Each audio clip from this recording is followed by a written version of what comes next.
आपला महाराष्ट्र जो आहे हा देश जो आहे याला फार मोठी संस्कृती आहे. महाराष्ट्रसुद्धा जो आहे असा संस्कृतीप्रधान देश आहे. त्याच्यामुळे ह्या घटना होणार नाहीत याच्यासाठी सगळ्यांनी प्रयत्न करायला पाहिजेत. शासनाने करायला पाहिजे, पोलिसांनी करायला पाहिजे, सामाजिक कार्यकर्त्यांनी करायला पाहिजे आणि प्रत्येक माणसाने करायला पाहिजे. प्रत्येक माणूस जो आहे त्याच्या अंतःकरणामध्ये एक पोलीस दडलेला असतो. साधी गोष्ट आहे की कोणी जरी भांडण करत असेल तर आपण म्हणतो अरे जाऊ दे रे जाऊ दे रे. आपण काय पोलीस नाही, पण सांगतो की नाही. तसं एखादी वाईट गोष्ट जर घडत असेल तर ताबडतोब तिथली जवळची माणसं जे आहेत आजकाल काय एक तर फोटो काढतात नाही तर निघून जातात. लोकांना जे आहे रस्त्यावर कोयत्याने मारलं जातं, फक्त व्हिडिओ करत बसतात, पण कोणी पुढे येऊन जे आहे वाचवण्याचा प्रयत्न करत नाही. आता ह्या पुण्यातल्या ज्या घटना ज्या आहेत ह्या तर फारच विचित्र झालेल्या आहेत. तीच घटना, कारण पुणे हे विद्येचं माहेर, पुणे ही संस्कृतीचं माहेर, अख्ख्या देशामध्ये त्याला मान्यता आहे, परदेशातही मान्यता. अशा वेळेला या घटनांचा आपण निषेध करायलाच पाहिजे, परंतु ह्या गोष्टी होणार नाही याची पण काळजी घेतली पाहिजे. आणि अशा ज्या काही गोष्टी असतात, काही वर्षापूर्वी मुंबईमध्ये एक बंद पडलेल्या मिलमध्ये जे आहे अशी ज्या उघडत होती, जागा मोकळी होती आणि तिकडेसुद्धा अशी एक घटना झाली. तरी अशा ज्या घटना आतासुद्धा तिथे बऱ्याचशा काही बसेस वगैरे आहेत त्या बंद अवस्थेमध्ये आहेत.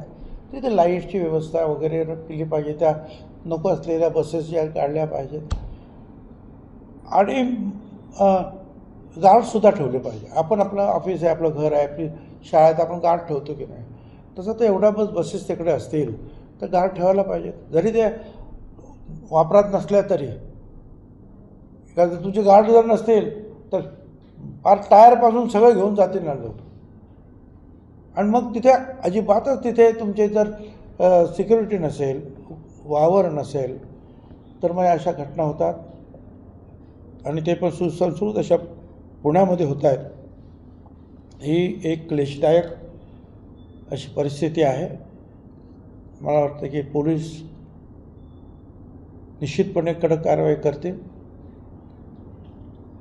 परंतु समाजानं सुद्धा याच्याकडे थोडंसं गांभीर्यानं लक्ष देण्याची गरज आहे. आपला महाराष्ट्र जो आहे हा देश जो आहे याला फार मोठी संस्कृती आहे. महाराष्ट्रसुद्धा जो आहे असा संस्कृतीप्रधान देश आहे. त्याच्यामुळे ह्या घटना होणार नाहीत याच्यासाठी सगळ्यांनी प्रयत्न करायला पाहिजेत. शासनाने करायला पाहिजे, पोलिसांनी करायला पाहिजे, सामाजिक कार्यकर्त्यांनी करायला पाहिजे आणि प्रत्येक माणसाने करायला पाहिजे. प्रत्येक माणूस जो आहे त्याच्या अंतःकरणामध्ये एक पोलीस दडलेला असतो.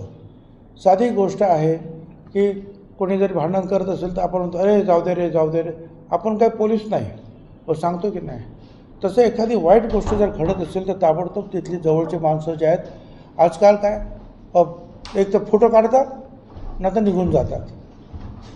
लोकांना जे आहे रस्त्यावर कोयत्याने मारलं जातं, फक्त व्हिडिओ करत बसतात, पण कोणी पुढे येऊन जे आहे वाचवण्याचा प्रयत्न करत नाही. आता ह्या पुण्यातल्या ज्या घटना ज्या आहेत ह्या तर फारच विचित्र झालेल्या आहेत. तीच घटना, कारण पुणे हे विद्येचं माहेर, पुणे ही संस्कृतीचं माहेर, अख्ख्या देशामध्ये त्याला मान्यता आहे, परदेशातही मान्यता. अशा वेळेला या घटनांचा आपण निषेध करायलाच पाहिजे, परंतु ह्या गोष्टी होणार नाही याची पण काळजी घेतली पाहिजे.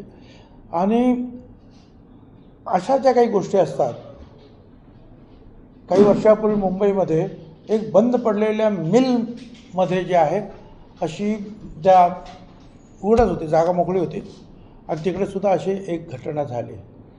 तरी अशा ज्या घटना आतासुद्धा तिथे बऱ्याचशा काही बसेस वगैरे आहेत त्या बंद अवस्थेमध्ये आहेत. तिथे लाईटची व्यवस्था वगैरे केली पाहिजे, त्या नको असलेल्या बसेस ज्या काढल्या पाहिजेत आणि गार्डसुद्धा ठेवले पाहिजे. आपण आपलं ऑफिस आहे, आपलं घर आहे, आपली शाळेत आपण गार्ड ठेवतो की नाही, तसं तर एवढ्या बसेस तिकडे असतील तर गार्ड ठेवायला पाहिजेत. जरी ते वापरात नसल्या तरी, कारण तुझे गार्ड जर नसतील तर फार टायरपासून सगळं घेऊन जातील ना लोक. आणि मग तिथे अजिबातच तिथे तुमचे जर सिक्युरिटी नसेल, वावर नसेल, तर मग अशा घटना होतात आणि ते पण सुसंस्कृत अशा पुण्यामध्ये होत आहेत. ही एक क्लेशदायक अशी परिस्थिती आहे. मला वाटतं की पोलीस निश्चितपणे कडक कारवाई करतील, परंतु समाजानं सुद्धा याच्याकडे थोडंसं गांभीर्यानं लक्ष देण्याची गरज आहे.